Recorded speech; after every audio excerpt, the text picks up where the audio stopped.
ಸಿದ್ದರಾಮಯ್ಯನವರು ಕಾವೇರಿ ನಿವಾಸದಿಂದ ಹೊರಟಂತ ದೃಶ್ಯಾವಳಿ ಎಕ್ಸಾಕ್ಟ್ಲಿ ಇನ್ನೊಂದು 4 to 5 minutes ಅಲ್ಲಿ ರೀಚ್ ಆಗ್ತಾರೆ. ಯಾಕೆಂದ್ರೆ ಅವ್ರಿಗೆ ಆಲ್ಮೋಸ್ಟ್ ಸಿಗ್ನಲ್ ಫ್ರೀ ಇರುತ್ತೆ. ಸೊ ಸೀದಾ ಡಿ ಕೆ ಶಿವಕುಮಾರ್ ಅವರ ನಿವಾಸಕ್ಕೆ ಹೋಗ್ಲಿಕ್ಕೆ ಇನ್ನು ಎಕ್ಸಾಕ್ಟ್ಲಿ ಒಂದು 5 ಮಿನಿಟ್ಸ್ ಮ್ಯಾಕ್ಸಿಮಮ್ ಬೇಕಾಗ್ಬೋದು ಅಷ್ಟೇ. ಡಿ ಕೆ ಶಿವಕುಮಾರ್ ಅವರ ನಿವಾಸದಲ್ಲಿ ಈಗ ಆಲ್ರೆಡಿ ಡಿ ಕೆ ಸುರೇಶ್ ಅವರಿದ್ದಾರೆ, ಅವರ ಸಹೋದರ ಕುಣಿಗಲ್ ರಂಗನಾಥ್ ಇದ್ದಾರೆ, ಅವರ ಷಟ್ಕ ಅವರ ಅಂದರೆ ರಿಲೇಟಿವ್ ಕೂಡ ಆಗಿರುವಂಥ ರಂಗನಾಥ್ ಅವರು, ಕುಣಿಗಲ್ನ ಶಾಸಕರು ಅವರಿದ್ದಾರೆ, ಸಂಪತ್ ರಾಜ್ ಇದ್ದಾರೆ, ಕೆಲವರೆಲ್ಲ ಸೇರ್ಕೊಂಡಿದ್ದಾರೆ ಡಿ ಕೆ ಶಿವಕುಮಾರ್ ಅವರ ನಿವಾಸದಲ್ಲಿ. ಇದು ಹೇಳ್ತಾ ಇದ್ವಲ್ಲ, 1 to 1 ಮೀಟಿಂಗ್ ಏನೇನು ಮಾಡಬೇಕಾಗಿತ್ತು ಅದೆಲ್ಲವೂ ಕೂಡ ಸಿದ್ದರಾಮಯ್ಯನವರ ನಿವಾಸದಲ್ಲಿ ಆಗಿದೆ.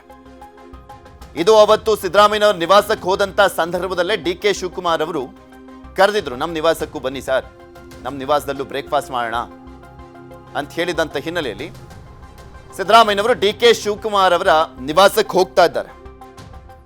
ಬೆಳಿಗ್ಗೆ ಹೇಳ್ತಾ ಇದ್ದೆ ನಾನು, ಇಲ್ಲಿ ಪ್ರಮುಖವಾಗಿ ಅಧಿವೇಶನ ಬೇರೆ ಆರಂಭವಾಗ್ತಾ ಇದೆ ಡಿಸೆಂಬರ್ 8ನೇ ತಾರೀಕಿನಿಂದ. ಆ ಅಧಿವೇಶನದ ಸಂದರ್ಭದಲ್ಲಿ ನಮ್ಮ ನಡುವಿನ ತಿಕ್ಕಾಟ ಇದೆಯಲ್ಲ, ಕುರ್ಚಿ ಕಾಳಗ ಇದೆಯಲ್ಲ, ಅದು ವಿಪಕ್ಷಗಳಿಗೆ ಆಹಾರ ಆಗಬಾರದು ಅನ್ನುವಂಥ ಉದ್ದೇಶ ಕೂಡ ಇದೆ. ಈಗ ವಿಪಕ್ಷದವ್ರು ಕೇಳ್ತಾರಪ್ಪ ಅಧಿವೇಶನದಲ್ಲಿ, ನಿಮ್ಮ ನಡುವೆನೇ ಸರಿ ಇಲ್ಲ, ಯಾರ್ರೀ ಮುಖ್ಯಮಂತ್ರಿ ನಿಮ್ಮಲ್ಲಿ ಅಂತ ಪ್ರಶ್ನೆ ಮಾಡ್ತಾರಲ್ಲ. ನೋಡ್ರಿ ನಾವು ಚೆನ್ನಾಗೇ ಇದ್ದೀವಿ, ನಿಮ್ಮ ಥರ ಹಾದಿ ಬೀದಿಲಿ ಕಿತ್ತಾಡ್ತಾ ಇಲ್ಲ ನಾವು ಅಂತ ಹೇಳ್ಬೋದಲ್ಲ. ಎರಡೆರಡು ಸಭೆಯನ್ನ ಮಾಡಿ, ಅದು AICC ಅಧ್ಯಕ್ಷರಾಗಿರುವಂಥ ಮಲ್ಲಿಕಾರ್ಜುನ್ ಖರ್ಗೆ ಅವರು ಸೋನಿಯಾ ಗಾಂಧಿ ಅವರನ್ನ ಭೇಟಿ ಆದ ಬಳಿಕನೂ ಕೂಡ ನಡೀತಾ ಇರುವಂತ ಒಂದು ಮೀಟಿಂಗ್ ಇದೆ. ಏನ್ ಕೆಲವೇ ಕ್ಷಣ ಸಿದ್ದರಾಮಯ್ಯನವನ್ನ ರಿಸೀವ್ ಮಾಡ್ಕೊಳ್ಳಿದ್ದಾರೆ, ಬಂದ್ರು ಅಂತ ಕಾಣಿಸುತ್ತೆ. ಹೇಳಿದ್ನಲ್ಲ, ಒಂದು 4 ಮಿನಿಟ್ಸ್ ಒಳಗಡೆ, 4 to 5 ಮಿನಿಟ್ಸ್ ಸಿಗ್ನಲ್ ಫ್ರೀ ಇರುತ್ತೆ. ಸೊ ಹೀಗಾಗಿ ಬಂದ್ರು ಸಿದ್ದರಾಮಯ್ಯನವರು ಡಿ ಕೆ ಶಿವಕುಮಾರ್ ಅವರ ನಿವಾಸದ ಒಳಗಡೆ ಹೋದ್ರು. ಡಿ ಕೆ ಶಿವಕುಮಾರ್ ಅವರ ನಿವಾಸ ಸಹಜವಾಗಿ ನಮಗೂ ಕೂಡ ಇರುತ್ತೆ, ನಮ್ಮಲ್ಲೇ ಮೊದಲದಾಗಿ ತೋರಿಸ್ಬೇಕು ಅಂತ. ನಮ್ಮ ಕ್ಯಾಮ್ರಾಮನ್ಗಳು ಅದನ್ನ ಝೂಮ್ ಮಾಡಿ ತೋರಿಸ್ತಾ ಇದ್ದಾರೆ. ಸಿದ್ದರಾಮಯ್ಯನವರು ಬಂದಂತ ಕ್ಷಣವನ್ನ ಕ್ಲಿಯರ್ ಪಿಕ್ಚರ್ ನಿಮ್ಮ ಮುಂದೆ ಇಡ್ತಾ ಇದೀವಿ. ಸಿದ್ದರಾಮಯ್ಯನವ್ರನ್ನ ವೆಲ್ಕಮ್ ಮಾಡಿಕೊಂಡ್ರು D K Shivakumar, D K Suresh ಅವರಿದ್ದಾರೆ. ಸಿದ್ದರಾಮಯ್ಯನವ್ರನ್ನ ವೆಲ್ಕಮ್ ಮಾಡ್ಕೊಳ್ತಾ ಇರುವಂಥ ದೃಶ್ಯಾವಳಿ ನಿಮಗೆ ತೋರಿಸ್ತಾ ಇದೆ. ಏನೂ ಇಲ್ಲ ಅನ್ನುವಂಥ ಸಂದರ್ಭದಲ್ಲೇ ಈ ರೀತಿಯಾದಂಥ ಭೇಟಿಗಳೇ ಎಲ್ಲದಕ್ಕೂ ಕೂಡ ಪುಷ್ಟಿ ಕೊಡೋದು. ಅದು ಇಂತಹ ಸಂದರ್ಭದಲ್ಲೇ ಈ ರೀತಿಯಾಗಿ ಹೋಗುವಂಥ ವಿಚಾರಗಳಿರ್ತಾವಲ್ಲ, ಅದೇ ಮಸಾಲೆ ಹಚ್ಚಿದಂತ ಆಗೋದು. ನಿಮಗೆ ತೋರಿಸ್ತಾ ಇದ್ವಿ ಡಿ ಕೆ ಶಿವಕುಮಾರ್ ಅವ್ರನ್ನ ತುಂಬ ಆತ್ಮೀಯವಾಗಿ ಸಿದ್ದರಾಮಯ್ಯನವ್ರನ್ನ ವೆಲ್ಕಮ್ ಮಾಡಿಕೊಂಡ್ರು. ಶಾಲನ್ನು ಹೊದಿಸಿ ಹೂಗುಚ್ಛವನ್ನ ಕೊಟ್ಟು ವೆಲ್ಕಮ್ ಮಾಡಿಕೊಳ್ಳಾಯಿತು. ಸಿದ್ದರಾಮಯ್ಯನವ್ರನ್ನ ಡಿ ಕೆ ಶಿವಕುಮಾರ್ ಅವರ ನಿವಾಸದ ಒಳಗಡೆ ಹೋಗ್ತಾ ಇದ್ದಾರೆ ಸಿದ್ದರಾಮಯ್ಯ. ಕೆಲವೇ ದಿನಗಳ ಹಿಂದೆ ಕಾವೇರಿ ನಿವಾಸ, ಸಿದ್ದರಾಮಯ್ಯನವರ ನಿವಾಸಕ್ಕೆ ಹೋಗಿದ್ರು, ಮುಖ್ಯಮಂತ್ರಿಗಳ ನಿವಾಸಕ್ಕೆ ಡಿ ಕೆ ಶಿವಕುಮಾರ್ ಅವರು. ಇವತ್ತು ಅದರ ಮುಂದುವರೆದ ಭಾಗವಾಗಿ ಸಿದ್ದರಾಮಯ್ಯ ಅವರು ಡಿ ಕೆ ಶಿವಕುಮಾರ್ ಅವರ ನಿವಾಸಕ್ಕೆ ಹೋದರು. ಸಾಕಷ್ಟು ಭದ್ರತೆ ಇದೆ. ಮುಖ್ಯಮಂತ್ರಿಗಳು ಅಂದ್ರೆ ಭದ್ರತೆ ಇದ್ದದ್ದೇ. ಉಪಮುಖ್ಯಮಂತ್ರಿಗಳು ಮತ್ತು ಮುಖ್ಯಮಂತ್ರಿಗಳ ಮತ್ತೊಂದು ಹೈ ವೋಲ್ಟೇಜ್ ಸಭೆ ಆಗತ್ತಾ? ಸಭೆ ಆಗುವಂತ ಸಾಧ್ಯತೆ ಕಡಿಮೆನೇ. ಇದು ಹೈ ವೋಲ್ಟೇಜ್ ಸಭೆ ಅನ್ನೋದಕ್ಕಿಂತ ಆತ್ಮೀಯವಾದಂಥ ಮಾತುಕತೆ ಆಗುತ್ತೆ. ಯಾಕೆಂದ್ರೆ ಇಬ್ರು ಕೂಡ ಪಟ್ಟಣ ಹಿಡಿದಿರುವಂಥವ್ರೆ, ಇಬ್ರು ರಾಜಕೀಯ ಧುರೀಣರು, ಛಲದಂಕ ಮಲ್ಲರು, ಇಬ್ರು ಕೂಡ ಹೇಳಿದ್ದನ್ನ ಸಾಧಿಸುವಂಥವ್ರು. ಪವರ್ ಗೇಮ್ ನಡೀತಾ ಇದೆ. ಈ ಪವರ್ ಗೇಮ್ ಅಲ್ಲಿ ಗೆಲ್ಲೋರು ಯಾರು ಅನ್ನುವಂಥದ್ದನ್ನ ನಾವು ನೆಕ್ಸ್ಟ್ ಜನವರಿ ಆದ ನಂತರನೇ, ಸಂಕ್ರಾಂತಿ ಹಬ್ಬದ ಬಳಿಕನೇ ಅದಕ್ಕೊಂದು ಕ್ಲಿಯರ್ ಪಿಕ್ಚರ್ ಸಿಗುವಂತ ಸಾಧ್ಯತೆ ಇದೆ. ದೇವರಾಜ್ ಅರಸು ಅವರ ಒಂದು ರೆಕಾರ್ಡ್ ಇದೆಯಲ್ಲ 7.5 ವರ್ಷದ್ದು, ಸಿದ್ದರಾಮಯ್ಯನವರು 45-50 ದಿನದಲ್ಲಿ ಆ ರೆಕಾರ್ಡ್ ಅನ್ನ ಕೂಡ ಬ್ರೇಕ್ ಮಾಡ್ತಾರೆ. ರಾಜ್ಯದಲ್ಲಿ ಅತಿ ಸುದೀರ್ಘವಾಗಿ ಆಡಳಿತವನ್ನ ಮಾಡಿದಂತಹ ಮುಖ್ಯಮಂತ್ರಿಗಳ ಸಾಲಿನಲ್ಲಿ ಮೊದಲಿಗರಾಗಲಿದ್ದಾರೆ ಸಿದ್ದರಾಮಯ್ಯ. ಸೊ ಅದೊಂದು ರೆಕಾರ್ಡ್ ಆಗುತ್ತೆ. ಅದಾದ್ಮೇಲೆ ಬಿಟ್ಕೊಡ್ತಾರಾ? ಅಥವಾ ಇಲ್ಲ ಸಿದ್ದರಾಮಯ್ಯನವರೇ 5 ವರ್ಷಗಳ ಸಿಎಂ ಆಗಿರ್ತಾರೆ ಅನ್ನುವಂಥದ್ದೇ ಖಾತ್ರಿ ಆಗತ್ತಾ? ಗೊತ್ತಿಲ್ಲ. ಇದ್ರ ಬಗ್ಗೆ ಇನ್ನಷ್ಟು ಮಾಹಿತಿಯನ್ನ ಪಡ್ಕೊಳ್ಳೋಣ. ಡಿ ಕೆ ಶಿವಕುಮಾರ್ ಅವರ ನಿವಾಸದಿಂದ ನಮ್ಮ ಜೊತೆ ಸಂಪರ್ಕದಲ್ಲಿ ಜಾಯ್ನ್ ಆಗಿದ್ದಾರೆ ನಮ್ಮ ಪ್ರತಿನಿಧಿ ಕೃಷ್ಣ.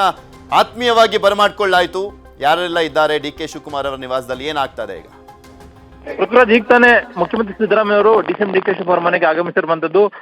ಮುಖ್ಯಮಂತ್ರಿಗಳು ಬಂದ ಕೂಡಲೇ ಡಿಸಿಎಂ ಡಿ ಕೆ ಶಿವಕುಮಾರ್ ಮತ್ತೆ ಮಾಜಿ ಸಂಸದ ಡಿ ಕೆ ಸುರೇಶ್ ಅವರು ಕೂಡ ಬಂದು ಬರಮಾಡ್ಕೊಂಡಿದ್ದಾರೆ. ವಿಶೇಷವಾಗಿ ಮಾಜಿ ಸಂಸದ ಡಿ ಕೆ ಸುರೇಶ್ ಅವರು ಅವ್ರಿಗೆ ಶಾಲನ್ನು ಹಾಕೋದ್ರ ಮುಖಾಂತರವಾಗಿ ಮುಖ್ಯಮಂತ್ರಿಗಳ ಕಾಲು ಮುಟ್ಟಿ ಆಶೀರ್ವಾದವನ್ನು ತೆಗೆದುಕೊಂಡಿರುವಂತದ್ದು. ಎಲ್ಲೊಂದ್ ಕಡೆ ಅಧಿಕಾರ ಹಂಚಿಕೆ ವಿಚಾರ ಬಂದಂತ ಸಂದರ್ಭದಲ್ಲಿ ಡಿ ಕೆ ಸುರೇಶ್ ಅವರು ಒಂದು ರೀತಿ ಮಾರ್ಮಿಕವಾಗಿ ಸಿದ್ದರಾಮಯ್ಯ ಕೊಟ್ಟಿದ್ರು. ಅಧಿಕಾರ ಹಂಚಿಕೆ ವಿಚಾರದಲ್ಲಿ ಕೊಟ್ಟ ಮಾತಿನಂತೆ ನಡ್ಕೊಳ್ಬೇಕು ಅನ್ನೋ ಮಾತನ್ನು ಕೂಡ ಹೇಳಿದ್ರು. ಈಗ ತಮ್ಮ ಸಹೋದರ ಮನೆಗೆ ಈಗ ಮುಖ್ಯಮಂತ್ರಿಗಳು ಬಂದಿರತಕ್ಕಂಥ ಸಂದರ್ಭದಲ್ಲಿ ಗೌರವಯುತವಾಗಿ ಅವ್ರನ್ನ ನಡೆಸ್ಕೊಳ್ಬೇಕು ಅನ್ನೋ ಕಾರಣಕ್ಕೋಸ್ಕರವಾಗಿನೇ ಇದೀಗ ಅವ್ರಿಗೆ ಆಶೀರ್ವಾದವನ್ನ ತೆಗೆದುಕೊಂಡಿರುವಂತದ್ದು. ಈಗ ತಾನೇ ಡಿ ಕೆ ಶಿವಕುಮಾರ್ ಸಿದ್ದರಾಮಯ್ಯವ್ರನ್ನ ಕರೆದುಕೊಂಡು ಮನೆ ಒಳಗಡೆ ಹೋಗಿದ್ದಾರೆ. ಅಲ್ಲಿ ಸದ್ಯಕ್ಕೆ ಕುಟುಂಬಸ್ಥರ ಜೊತೆಗೆ ಈಗ ಉಪಹಾರ ಸೇವನೆ ಮಾಡುವಂತ ನಿಟ್ಟಿನಲ್ಲಿ ಈಗ ತಾನೇ ಅಲ್ಲಿ ಕುಳಿತುಕೊಂಡಿರುವಂತದ್ದು. ಅಲ್ಲಿ ಮುಖ್ಯವಾಗಿ ಡಿ ಕೆ ಶಿವಕುಮಾರ್ ಆಗಿರ್ಬೋದು, ಮಾಜಿ ಸಂಸದ ಡಿ ಕೆ ಸುರೇಶ್ ಆಗಿರ್ಬೋದು, ಮತ್ತೆ ಅವರ ಪತ್ನಿ ಉಷಾ ಡಿ ಕೆ ಶಿವಕುಮಾರ್ ಆಗಿರ್ಬೋದು, ಅದ್ರ ಜೊತೆಗೆ ಅವರ ಪುತ್ರ ಆಕಾಶ್ ಆಗಿರ್ಬೋದು, ಅವರ ಮಗಳು ಕೂಡ ಇದ್ದಾರೆ ಅನ್ನುವಂಥದ್ದು ಮಾಹಿತಿ ಸಿಗ್ತಾ ಇರುವಂತದ್ದು. ಅವ್ರ ಜೊತೆ ಕುಳಿತುಕೊಂಡು ಇದೀಗ ಉಪಹಾರ ಸೇವನೆ ಮಾಡುವಂತ ನಿಟ್ಟಿನಲ್ಲಿ ಕೂಡ ಈಗಾಗಲೇ ಸಿದ್ದರಾಮಯ್ಯ ಕೂಡ ಮುಂದಾಗಿರುವಂತದ್ದು. ಅಲ್ಲಿ ಸದ್ಯಕ್ಕೆ ಅಂದ್ರೆ ಸೌಜನ್ಯಯುತವಾಗಿ ಯಾವ ರೀತಿಯಾಗಿ ಉಭಯ ಕುಶಲೋಪರಿಯನ್ನ ಯಾವ ರೀತಿಯಾಗಿ ಅಲ್ಲಿ ವಿಚಾರಣೆ ಮಾಡ್ತಾರೆ, ಅದೇ ರೀತಿಯಾಗಿ ತಿಂಡಿ ತಿನ್ನೋದ್ರ ಮುಖಾಂತರವಾಗಿ ಅಲ್ಲಿ ಮಾತುಕತೆ ನಡೆಸುವ ನಿಟ್ಟಿನಲ್ಲಿ ಕೂಡ ಮುಖ್ಯಮಂತ್ರಿಗಳು ಮುಂದಾಗಿರುವಂತದ್ದು. ಉಪಹಾರ ಸೇವನೆ ಬಳಿಕವಾಗಿ ಎಲ್ಲ ಒಂದ್ ಕಡೆ ಡಿಸಿಎಂ ಡಿ ಕೆ ಶಿವಕುಮಾರ್ ಮತ್ತೆ ಮುಖ್ಯಮಂತ್ರಿ ಸಿದ್ದರಾಮಯ್ಯ ಡಿ ಕೆ ಸುರೇಶ್ ಅವರು ಕೂಡ ಪ್ರತ್ಯೇಕವಾಗಿ ಅಲ್ಲಿ ಮಾತುಕತೆ ಮಾಡುವಂತಹ ಸಾಧ್ಯತೆ ಕೂಡ ಇರುವಂತದ್ದು. ಬಣದವರು ಕೆಲವರು ಕಾಣಿಸ್ತಾ ಇದ್ದಾರೆ. ಓಕೆ, ಸಿದ್ದರಾಮಯ್ಯನವರು ಅಲೋನ್ ಆಗಿ ಬಂದಿದ್ದ ಅಥವಾ ಅವ್ರ ಜೊತೆಲಿ ಯಾರಾದ್ರೂ ಅವ್ರ ಬಣದವರು ಯಾರಾದ್ರೂ ಕಾಣಿಸ್ಕೊಂಡ್ರ ಇಲ್ಲಿ?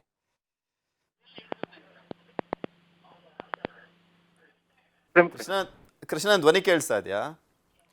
ಸಿದ್ದರಾಮಯ್ಯನವರ ಬಣದಿಂದ ಯಾರಾದ್ರೂ ಬಂದ್ರ? ಸಿದ್ದರಾಮಯ್ಯನವ್ರು ಮಾತ್ರನಾ? ಸರ್, ನಮ್ಮ ಪ್ರತಿನಿಧಿಯ ಸಂಪರ್ಕ ಸಾಧ್ಯವಾಗ್ತಾರೆ, ಮತ್ತೊಮ್ಮೆ ಸಂಪರ್ಕ ಮಾಡುವಂತ ಪ್ರಯತ್ನ ಮಾಡ್ತೀವಿ. ನಿಮಗೆ ತೋರಿಸ್ತಾ ಇದ್ವಿ ದೃಶ್ಯಾವಳಿಗಳಲ್ಲಿ ಸಿದ್ದರಾಮಯ್ಯನವರು ಬಂದಿದ್ದಾರೆ. ಸಿದ್ದರಾಮಯ್ಯನವ್ರನ್ನ ತುಂಬಾ ಆತ್ಮೀಯವಾಗಿ ಬರಮಾಡ್ಕೊಂಡ್ರು ಡಿ ಕೆ ಶಿವಕುಮಾರ್ ಅವರು. ಇಲ್ಲಿ ಏನೇ ಸಂಘರ್ಷ ಇದ್ರೂ ರಾಜಕೀಯವಾಗಿ ಅಷ್ಟೇ, ವೈಯಕ್ತಿಕವಾಗಿ ಯಾವುದೇ ರೀತಿಯಾದಂಥ ಸಂಘರ್ಷ ಅಂತೂ ಇಲ್ಲ ಸಿದ್ದರಾಮಯ್ಯ ಮತ್ತು ಡಿ ಕೆ ಶಿವಕುಮಾರ್ ಅವರ ನಡುವೆ. ಪವರ್ ಗೇಮ್ ನಡೀತಾ ಇದೆ. ಅದೇನೇ ಇದ್ರೂ ಕೂಡ ನಮ್ಮ ಕರ್ನಾಟಕ ರಾಜ್ಯದ ಮಟ್ಟಿಗೆ ನೋಡೋದಾದರೆ ಎಂತಹದ್ದೇ ವೈರತ್ವ ಇದ್ರೂ ಅದು ಮಾತಿನಲ್ಲಿ ಮಾತ್ರ ಇರುತ್ತೆ, ರಾಜಕೀಯವಾಗಿ ಮಾತ್ರ ಇರುತ್ತೆ. ಬಿಟ್ರೆ ಎಲ್ಲ ರಾಜಕಾರಣಿಗಳು ತುಂಬ ಆತ್ಮೀಯವಾಗೇ ಇದ್ದಾರೆ. ಅದರಲ್ಲೂ ಈ ಕಾಂಗ್ರೆಸ್ ಪಕ್ಷ ಇವತ್ತು ರಾಜ್ಯದಲ್ಲಿ ಇಷ್ಟರ ಮಟ್ಟಿಗೆ ಬೇರೂರಿದೆ, ಬಿಗ್ ಮ್ಯಾಂಡೇಟ್ ಬಂದಿದೆ ಅಂದರೆ ಅದಕ್ಕೆ ಪ್ರಮುಖ ಕಾರಣಕರ್ತರು ಅಂದರೆ ಸಿದ್ದರಾಮಯ್ಯ ಮತ್ತು ಡಿ ಕೆ ಶಿವಕುಮಾರ್ ಅವರು. ಇನ್ನಷ್ಟು ಮಾಹಿತಿಯನ್ನ ಕೊಡ್ಲಿಕ್ಕೆ ನಮ್ಮ ಪ್ರತಿನಿಧಿ ಕೃಷ್ಣ ಡಿ ಕೆ ಶಿವಕುಮಾರ್ ಅವರ ನಿವಾಸದ ಮುಂಭಾಗದಿಂದ ನೇರ ಸಂಪರ್ಕದಲ್ಲಿ ಜಾಯ್ನ್ ಆಗಿದ್ದಾರೆ. ಕೃಷ್ಣ, ಎಕ್ಸ್ಪ್ಲೇನ್ ಮಾಡ್ತಾ ಇದ್ರಿ, ಈಗ ಆಲ್ರೆಡಿ ಆತ್ಮೀಯವಾಗಿ ವೆಲ್ಕಮ್ ಮಾಡ್ಕೊಳ್ಳಾಗಿರುವಂಥದ್ದೆಲ್ಲವನ್ನು ಕೂಡ ನೋಡ್ತಾ ಇದ್ವಿ, ವಿಜುವಲ್ಸ್ ಅಲ್ಲೂ ಕೂಡ ಗಮನಿಸ್ತಾ ಇದ್ವಿ. ಡಿ ಕೆ ಶಿವಕುಮಾರ್ ಅವರ ನಿವಾಸಕ್ಕೆ ಒಂದ್ ಕಡೆ ಡಿ ಕೆ ಶಿವಕುಮಾರ್ ಅವರು, ಡಿ ಕೆ ಸುರೇಶ್ ಅವರು, ಅವರ ಷಟ್ಕ ಆಗಿರುವಂತ ಡಾಕ್ಟರ್ ರಂಗನಾಥ್ ಆಗಿರ್ಬೋದು, ಅವ್ರ ಬಣದವರು ಕೆಲವರು ಕಾಣಿಸ್ತಿದ್ದನ್ನ ವಿಜುವಲ್ಸ್ ಅಲ್ಲಿ ನೋಡ್ತಾ ಇದ್ವಿ. ಸಿದ್ದರಾಮಯ್ಯನವರು ಒಬ್ಬನೇ ಬಂದಿದ್ದ ಅಥವಾ ಅವ್ರ ಜೊತೆ ಇನ್ಯಾರಾದ್ರೂ ಅವ್ರ ಬಣದವರು ಏನಾದ್ರು ಕಾಣಿಸ್ಕೊಂಡ್ರ? ಪೃಥ್ವಿರಾಜ್, ಮೊನ್ನೆ ದಿನ ಮುಖ್ಯಮಂತ್ರಿಗಳ ಕಾವೇರಿ ನಿವಾಸಕ್ಕೂ ಕೂಡ ಡಿಸಿಎಂ ಡಿ ಕೆ ಶಿವಕುಮಾರ್ ಒಬ್ಬರೇ ಹೋಗಿದ್ರು. ಅದೇ ರೀತಿಯಾಗಿ ಈಗ ಡಿ ಕೆ ಶಿವಕುಮಾರ್ ಮನೆಗೂ ಕೂಡ ಮುಖ್ಯಮಂತ್ರಿ ಸಿದ್ದರಾಮಯ್ಯ ಒಬ್ಬರೇ ಬಂದಿರುವಂತದ್ದು. ಅವ್ರ ಜೊತೆಗೆ ಯಾವುದೇ ರಾಜಕೀಯ ಕಾರ್ಯದರ್ಶಿಗಳಾಗಿರ್ಬೋದು, ಶಾಸಕರಾಗಿರ್ಬೋದು, ಮತ್ತೆ ಅಧಿಕಾರಿಗಳನ್ನ ಯಾರು ಕೂಡ ಜೊತೆಗೆ ಕರೆದುಕೊಂಡು ಬಂದಿಲ್ಲ. ಜೊತೆಯಾಗಿ ಅವರ ಆಪ್ತ ಸಹಾಯಕರು ಮಾತ್ರ ಮುಖ್ಯಮಂತ್ರಿಗಳ ಜೊತೆಗೆ ಬಂದಿರುವಂತದ್ದು. ಈಗ ತಾನೇ ಆತ್ಮೀಯವಾಗಿ ಈಗಾಗಲೇ ಡಿಸಿಎಂ ಡಿ ಕೆ ಶಿವಕುಮಾರ್ ಮತ್ತೆ ಮಾಜಿ ಸಂಸದ ಡಿ ಕೆ ಸುರೇಶ್ ಆಗಿರ್ಬೋದು, ಮತ್ತೆ ಕುಣಿಗಲ್ ಶಾಸಕ ರಂಗನಾಥ್ ಅವರು ಮುಖ್ಯಮಂತ್ರಿಗಳನ್ನ ಆತ್ಮೀಯವಾಗಿ ಬರಮಾಡಿಕೊಳ್ಳೋದ್ರ ಮುಖಾಂತರವಾಗಿ ಈಗ ತಾನೇ ಮನೆ ಒಳಗಡೆ ಹೋಗಿರುವಂತದ್ದು. ಈಗ ಅಲ್ಲಿ ಸಿದ್ಧತೆಯನ್ನು ಮಾಡಿಕೊಂಡಿದ್ರು, ಮುಖ್ಯಮಂತ್ರಿಗಳು ಬರ್ತಾರೆ ಅನ್ನೋ ಕಾರಣಕ್ಕೋಸ್ಕರವಾಗಿ ಮನೆಯಲ್ಲಿ ವಿಶೇಷವಾದ ಪೂಜೆ ಆಗಿರ್ಬೋದು, ಮತ್ತೊಂದು ಕಡೆ ಮುಖ್ಯಮಂತ್ರಿಗಳಿಗೆ ಪ್ರಸಾದವನ್ನು ಕೊಡುವಂತದ್ದಾಗಿರ್ಬೋದು. ಅದ್ರ ಜೊತೆಗೆ ವಿಶೇಷವಾಗಿ ಉಪಹಾರವನ್ನ ಅಂದ್ರೆ ಮುಖ್ಯಮಂತ್ರಿಗಳ ಮನೆಯಲ್ಲಿ ವೆಜ್ ಅನ್ನ ಅಲ್ಲಿ ರೆಡಿ ಮಾಡಲಾಗಿತ್ತು. ಇಲ್ಲಿ ಉಪಮುಖ್ಯಮಂತ್ರಿಗಳ ಮನೆಯಲ್ಲಿ ನಾನ್ ವೆಜ್ ಅನ್ನ ರೆಡಿ ಮಾಡಿರುವಂತದ್ದು. ಏನು ನಾಟಿ ಕೋಳಿ ವಿವಿಧ ಖಾದ್ಯಗಳನ್ನ ರೆಡಿ ಮಾಡ್ಕೊಳ್ಳೋದ್ರ ಮುಖಾಂತರವಾಗಿ ಈಗ ನಾಟಿ ಕೋಳಿ ವಿವಿಧ ಖಾದ್ಯಗಳನ್ನ ಸವಿಯುವಂತ ನಿಟ್ಟಿನಲ್ಲಿ ಕೂಡ ಮುಖ್ಯಮಂತ್ರಿಗಳು ಈಗಾಗ್ತಾನೆ ಮುಂದಾಗಿರುವಂತದ್ದು. ಮತ್ತೆ ಮುಖ್ಯಮಂತ್ರಿ ಸಿದ್ದರಾಮಯ್ಯ ಜೊತೆಗೆ DCM D K Shivakumar Kumar ಮತ್ತೆ ರಂಗನಾಥ್ ಆಗಿರ್ಬೋದು, ಡಿ.ಕೆ. ಸುರೇಶ್ ಆಗಿರ್ಬೋದು, ಅವರ ಕುಟುಂಬಸ್ಥರ ವರ್ಗ ಎಲ್ಲರೂ ಕೂಡ ಆ ಒಂದು ಉಪಹಾರ ಕೂಟದಲ್ಲಿ ಭಾಗವಹಿಸಿರುವಂತದ್ದು. ಉಪಹಾರ ಕೂಟದ ನಂತರವಾಗಿ ಎಲ್ಲೊಂದ್ ಕಡೆಗೆ ಪ್ರತ್ಯೇಕವಾಗಿ ಚರ್ಚೆಯನ್ನ ಮಾಡೋದ್ರ ಮುಖಾಂತರವಾಗಿ ಅಧಿಕಾರ ಹಂಚಿಕೆ ವಿಚಾರ ಅನ್ನುವಂಥದ್ದು ಮೇಲ್ನೋಟಕ್ಕೆ ಅದು ಕಂಡು ಬಂದರೂ ಕೂಡ ಪ್ರತಿಪಕ್ಷಗಳನ್ನು ಯಾವ ರೀತಿ ಗಣಿಬೇಕು ಮತ್ತೆ ಬರುವಂತ ದಿನಗಳಲ್ಲಿ ನಾವು ಯಾವ ರೀತಿಯಾಗಿ ಒಗ್ಗಟ್ಟಾಗಿ ಹೋಗಬೇಕು ಅನ್ನೋ ನಿಟ್ಟಿನಲ್ಲಿ ಒಂದು ರೀತಿ ಒಗ್ಗಟ್ಟಾದಂತಹ ಒಂದು ಸಂದೇಶವನ್ನ ಕೊಡುವಂತ ನಿಟ್ಟಿನಲ್ಲಿ ಕೂಡ ಮುಂದಾಗಿರುವಂತದ್ದು. ಮುಖ್ಯಮಂತ್ರಿಗಳ ಜೊತೆಗೂ ಕೂಡ ಈಗಾಗಲೇ ಡಿ.ಕೆ. ಶಿವಕುಮಾರ್ ಚರ್ಚೆ ಕೂಡ ಮಾಡಲಿದ್ದಾರೆ. ಸುದ್ದಿಗೋಷ್ಠಿಯನ್ನು ಮಾಡಬೇಕಾ ಬೇಡವಾ ಅಥವಾ ಮೊನ್ನೆ ದಿನ ಮಾಡಿದ್ದು ಸಾಕ ಅನ್ನುವಂಥದ್ದು. ಯಾಕಂದ್ರೆ ಈಗಾಗಲೇ ಸಾಕಷ್ಟು ರಾಜ್ಯ ಕಾಂಗ್ರೆಸ್ನಲ್ಲಿ ಗೊಂದಲ ಇದೆ ಪವರ್ ಶೇರಿಂಗ್ ಅನ್ನುವಂಥ ವಿಚಾರ.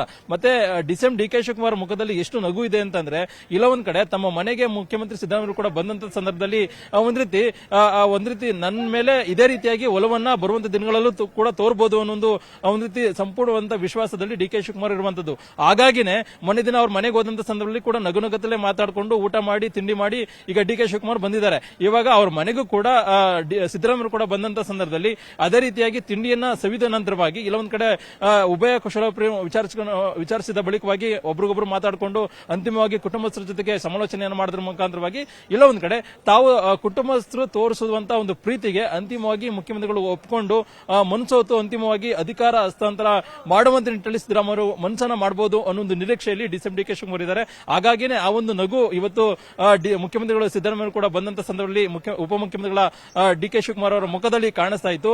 ನೋಡಬೇಕಾಗುತ್ತೆ ಈ ಒಂದು ಉಪಹಾರ ಕೂಟದ ಬಳಿಕವಾಗಿ ಈ ಇಬ್ಬರು ನಾಯಕರು ಏನು ಒಂದು ಸಂದೇಶವನ್ನ ಕೊಡ್ತಾರೆ ಅನ್ನೋದು ಸಾಕಷ್ಟು ನಿರೀಕ್ಷೆ ಇದೆ. ಒಂದ್ ಕಡೆ ಪ್ರತಿಪಕ್ಷಗಳು ಕೂಡ ಟೀಕೆಯನ್ನ ಮಾಡ್ತಾ ಇರುವಂತದ್ದು, ಎಲ್ಲೊಂದ್ ಕಡೆ ಕಾಂಗ್ರೆಸ್ ನಾಯಕತ್ವದ ಕದನ ವಿರಾಮ ಆಯಿತು, ಇಲ್ಲೊಂದ್ ಕಡೆ ರಷ್ಯಾ ಮತ್ತೆ ಉಕ್ರೇನ್ ಯುದ್ಧದ ರೀತಿಯಾಗಿ ಒಂದ್ ರೀತಿ ಆಗಿದೆ ಅನ್ನೋ ಟೀಕೆಯನ್ನ ಈ ಕಾಂಗ್ರೆಸ್ ನಾಯಕತ್ವ ಬಿಕ್ಕಟ್ಟದ ಬಗ್ಗೆ ಟೀಕೆ ಮಾಡ್ತಾ ಇದ್ದೇವೆ. ನೋಡಬೇಕಾಗುತ್ತೆ ಇಬ್ಬರು ನಾಯಕರು ಏನು ಸಂದೇಶವನ್ನ ಉಪಹಾರ ಕೂಟದ ಬಳಿಕವಾಗಿ ಕೊಡ್ತಾರೆ ಅನ್ನುವಂಥದ್ದು. ಪೃಥ್ವಿರಾಜ್, ಎಲ್ಲ ಒಂದ್ ಕಡೆ ಹೋಪ್ಸ್ ಜಾಸ್ತಿ ಆಗ್ತಾ ಇದೆಯಾ ಡಿ.ಕೆ. ಬಣಕ್ಕೆ ಈ ಮೊದಲ ಮೀಟ್ ಆದ ಬಳಿಕ? ಮತ್ತೆ ಹೈಕಮಾಂಡ್ ಕೂಡ ಎಲ್ಲೋ ಒಂದ್ ಕಡೆ ಇನ್ನು ಸಂಪುಟ ಪುನರ್ರಚನೆಗೆ ಯಾವುದೇ ರೀತಿಯಾದಂತ ಸಿಗ್ನಲ್ ಕೊಡದಲೇ ಇರುವಂತ ಹಿನ್ನೆಲೆಯಲ್ಲಿ, ಯಾಕೆಂದ್ರೆ ಡಿ.ಕೆ. ಸುರೇಶ್ ಅವರ ಮಾತನ್ನ ನೆನೆ ನೋಡುವಂತ ಸಂದರ್ಭದಲ್ಲಿ ಎಲ್ಲವೂ ಕೂಡ ಸರಿ ಹೋಗ್ತಾ ಇದೆ, ಒಂದ್ ಹಂತಕ್ಕೆ ಬಂದು ನಿಂತಿದೆ ಅಂದ್ರೆ ಎಲ್ಲೋ ಒಂದ್ ಕಡೆ ಒಪ್ಪಂದ ಅನ್ನುವಂಥದ್ದು ಜಾರಿ ಆಗೇ ಆಗತ್ತೆ, ಅಧಿಕಾರ ಹಂಚಿಕೆಯ ಸೂತ್ರ ಅನ್ನುವಂತ ಆತ್ಮವಿಶ್ವಾಸವನ್ನ ವ್ಯಕ್ತಪಡಿಸ್ತಾ ಇದ್ದಂತೆ ಕಾಣಿಸ್ತಾ ಇತ್ತು ಆ ಮಾತುಗಳಲ್ಲಿ.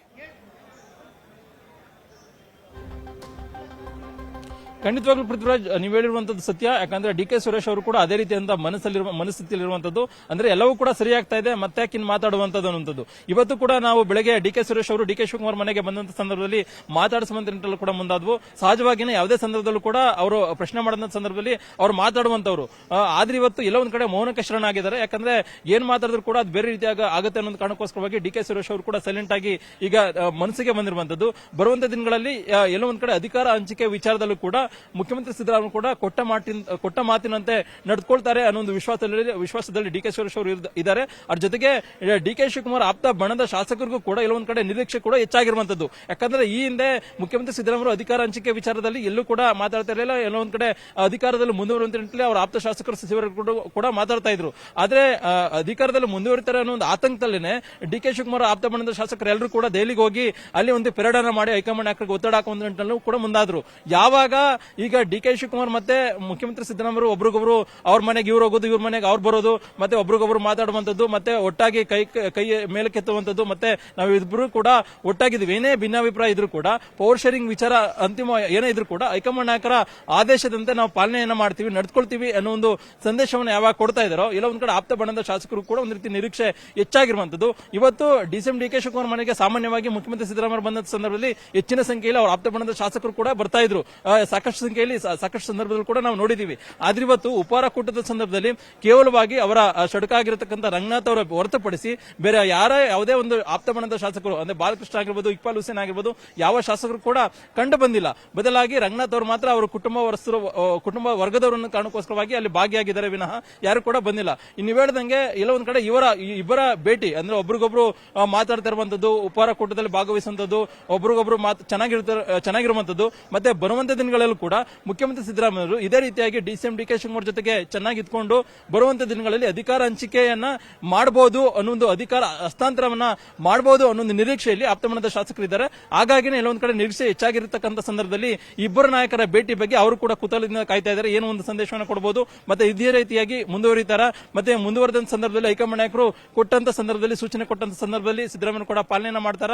ಮತ್ತೆ ಪಾಲನೆಯನ್ನ ಮಾಡೋದ್ರ ಮುಖಾಂತರವಾಗಿ ಅಧಿಕಾರ ಹಸ್ತಾಂತರವನ್ನ ಸಿದ್ದರಾಮಯ್ಯ ಮಾಡೋದ್ರ ಮುಖಾಂತರವಾಗಿ ತಮ್ಮ ನಾಯಕ ಡಿ ಕೆ ಶಿವಕುಮಾರ್ ಅವರು ಬರುವಂತ ದಿನಗಳಲ್ಲಿ ಅಂದ್ರೆ ಜನವರಿ ತಿಂಗಳಲ್ಲಿ ಮುಖ್ಯಮಂತ್ರಿ ಆಗ್ತಾರಾ ಅನ್ನೋ ಕನಸನ್ನು ಕೂಡ ಕಾಣ್ತಾ ಇರುವಂತದ್ದು. ಹೀಗಾಗಿ ಈಗ ಇಬ್ಬರ ನಾಯಕರ ಭೇಟಿ ಅವ್ರಿಗೂ ಕೂಡ ನಿರೀಕ್ಷೆ ಹೆಚ್ಚು ಹುಟ್ಟಿಸಿದೆ. ಮತ್ತೊಂದು ಕಡೆ ರಾಜ್ಯ ಕಾಂಗ್ರೆಸ್ ಮತ್ತೆ ರಾಜ್ಯ ರಾಜಕಾರಣಕ್ಕೂ ಕೂಡ ಏನ್ ಸಂದೇಶ ಹೊರಗಡೆ ಬರುತ್ತೆ ಅನ್ನೋದು ಕೂಡ ಈಗಾಗಲೇ ರಾಜ್ಯದ ಜನರು ಕೂಡ ಕುತೂಹಲದಿಂದ ಕಾಯ್ತಾ ಇರುವಂತದ್ದು. ಪೃಥ್ವಿರಾಜ್.